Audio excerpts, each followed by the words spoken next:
முருகன் ஒரு போர்க்கடவுள் என்பது அனைத்து தமிழரும் அறிந்த செய்தி.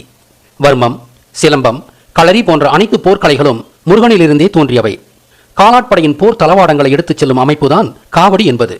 போர் வீரனுக்கு ஒரு குடை போன்று பயன்படுவதோடு மட்டுமல்லாது உணவு, நீர், வேல், வாள் போன்ற போர் தளவாடங்களை எளிதாக எடுத்துச் செல்ல காவடி பயன்படுகிறது.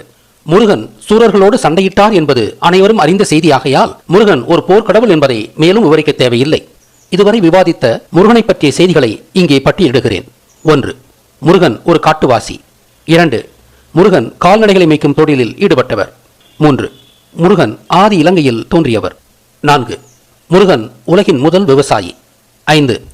முருகன் போர்க்கலைகளை முதலாக உருவாக்கிய போர் நிபுணர். முருகன் ஒரு போர்க்கடவுள் என்றும் போர்க்கலைகளை உலகில் முதலாக உருவாக்கியவர் என்றும் சொன்னோம். எதற்காக அவர் போர்க்கலைகளை உருவாக்கினார்? அதற்கு ஒரு காரணம் இருந்திருக்க வேண்டுமே.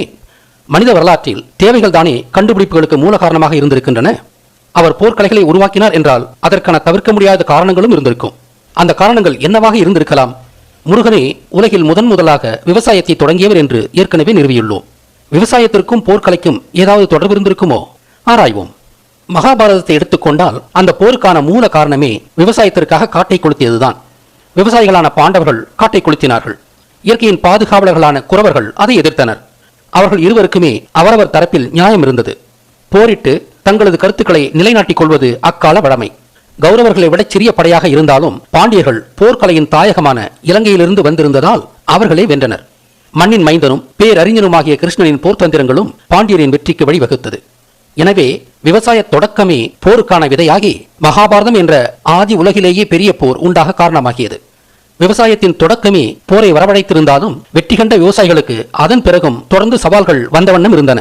வேட்டையாடி பீராய்ந்து வாழ்ந்த மலைவாழ் மக்களையும் காட்டில் ஆடு மாடு மேய்த்து வாழ்ந்த மேய்ச்சல் சமூகத்தையும் விவசாயிகளோடு ஒப்பிட்டு பார்த்தால் விவசாயிகள் பெரும் வளத்தோடும் செல்வந்தர்களாகவும் வாழ்ந்துள்ளனர்.